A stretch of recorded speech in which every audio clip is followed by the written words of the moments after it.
E agora nós vamos falar sobre o desemprego também, um dado muito importante em relação à economia e essa crise derivada do coronavírus. E vamos conversar com o Renan Pieri, que é economista da Escola de Administração de Empresas de São Paulo, da Fundação Getúlio Vargas. Renan, muito boa tarde. Boa tarde a todos que estão nos escutando. Renan, então o desemprego subiu para 13,3% em junho. Ficou dentro das expectativas ou é um percentual ainda maior do que os economistas previam? Na verdade, a taxa de desemprego, a gente mudou um pouco a interpretação dela até, porque, em geral, quando a gente tem uma crise, um momento de perda de emprego, a gente espera que as pessoas que ficaram sem emprego comecem a procurar emprego imediatamente. Então, a pessoa transita de estar empregado para estar desempregado. Essa crise mudou tudo. Com a restrição de circulação de pessoas, né, com o impedimento de procurar emprego, o que aconteceu é que as pessoas ficaram sem emprego e saíram da força de trabalho, porque muita gente não pôde sequer procurar trabalho.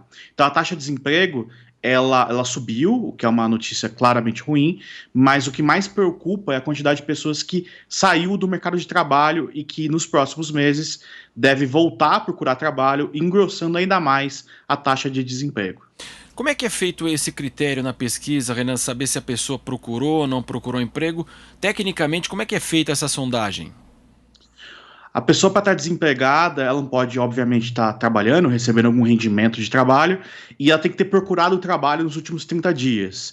Então, se a pessoa não está trabalhando e nem procurou trabalho, ela está no que a gente chama de fora da força de trabalho. Quer dizer, aí a gente vê, por exemplo, que o número de desalentados bateu recorde na pesquisa, né? Passou a 5,7 milhões de pessoas. São pessoas que desistiram de procurar trabalho, não necessariamente porque elas estão bem em casa ou felizes, mas muitas vezes porque elas não acham ou ficam com medo de procurar, até por conta da doença.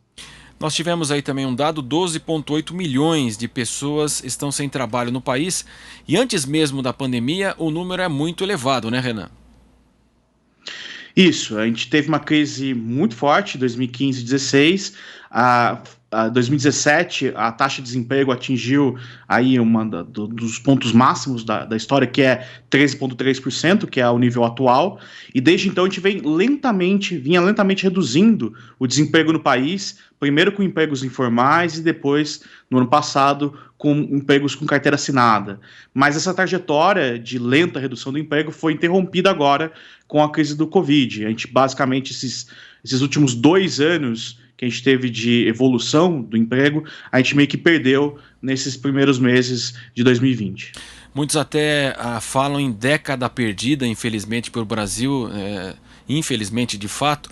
Agora, a pandemia trouxe à tona aí, para quem não tinha uma noção da pobreza, desigualdade, informalidade, muito fortes no país, né, Renan? De fato, a gente tem uma dívida social histórica no país. Muita gente não consegue trabalho, muita gente que consegue trabalho, na verdade, não tem o que a gente chama, né, de emprego. Ela sai de casa para se virar, ela fica muito tempo procurando, aí ela muitas vezes não consegue um emprego na área que ela queria e ela trabalha por conta própria, ela se vira, dá um jeito. Então, a qualidade do emprego já vinha passando por um processo muito complicado.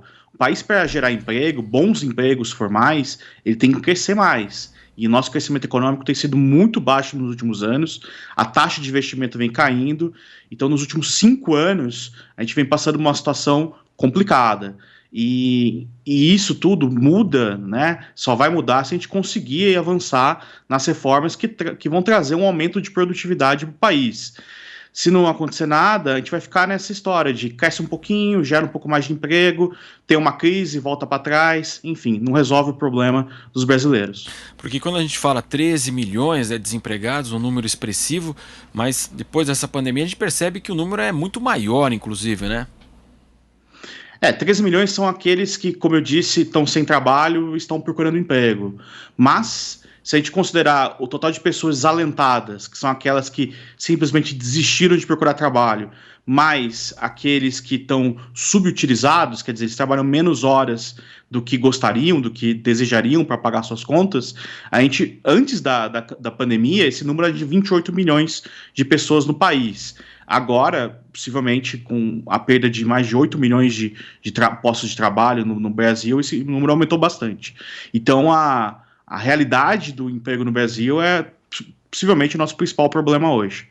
Renan, nós tivemos aí ao longo dessa pandemia o setor de serviços muito atingido, né, fortemente atingido, e é aquele setor que muitas vezes não consegue recuperar, né? O caso dos restaurantes, a pessoa não vendeu aquela refeição, eu não vou lá hoje comer 2 vezes, quer dizer, não tem como recuperar aquilo que foi perdido, e vários outros prestadores de serviço. E é um dado aí que gera muito, o setor gera muito empregos, né? Quer dizer, então ainda nessa retomada é um setor ainda muito atingido, né? Pois é, a gente conseguiu fazer um bom plano de auxílio emergencial para as pessoas, isso ajudou bastante nesse período, mas o plano para ajudar as empresas não chegou, não. Quer dizer, o governo até chegou a desenhar um programa de empréstimo, né, subsidiado para ajudar a fazer caixa nesse momento mais crítico. Veja, isso não resolve o problema de muita gente, quer dizer, depois você vai ter que pagar essa conta, mas seria um alívio para respirar, né, e ele decidiu o que vai fazer.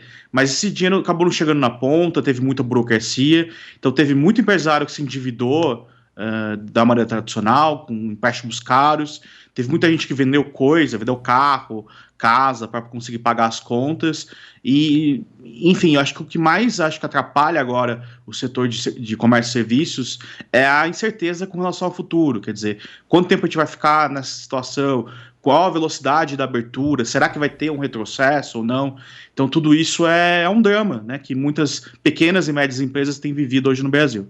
Sem dúvida, a reclamação em relação ao crédito foi geral, desde as grandes até as pequenas, mas ao longo desse processo, evidentemente, as pequenas e micros foram as mais atingidas. Agora que nós tivemos na semana passada o Senado aprovando uma nova verba para o Pronamp, então um assunto muito delicado, e os pequenos que não tinham, né, como um capital de giro para poder sobreviver. O que você avalia daqui para frente, né? Nós estamos tendo a flexibilização, o relaxamento da quarentena.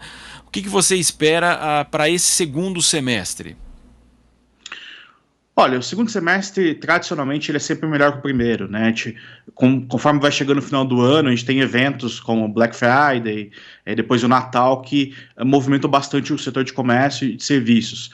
Mas, nesse ano especialmente, a gente deve observar uma recuperação em relação ao primeiro semestre, que foi dramático, bastante forte, né? Quer dizer, a gente, principalmente em São Paulo, na capital, que a situação já está melhor, e mais para frente no interior, as empresas vão começar a voltar a funcionar de maneira um pouco mais normal, embora com todas as restrições que devem permanecer nos próximos meses, né, de circulação de pessoas, distanciamento, etc. Mas isso deve movimentar o comércio, deve começar a gerar dinheiro, enfim. Só que a recuperação, veja, o fechamento das empresas foi muito rápido, né? No final de março, todo mundo fechou e parou de fazer renda imediatamente. A recuperação é um pouquinho mais lenta. Teve muita gente que quebrou nesse período, teve muita gente que ficou sem emprego. Essa queda do desemprego, queda do emprego, o aumento do desemprego, ela também é relevante porque as pessoas têm menos dinheiro.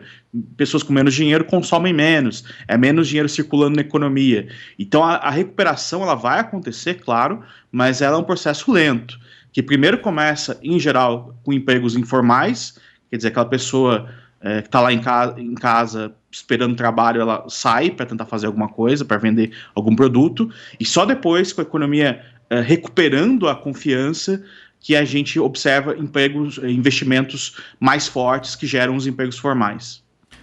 Nós agradecemos a participação do Renan Pieri, que é economista da Escola de Administração de Empresas de São Paulo, da Fundação Getúlio Vargas, trazendo aí os dados do desemprego no país, que subiu para 13,3% em junho. Renan, muito obrigado pela sua participação aqui na Jovem Pan, uma boa tarde.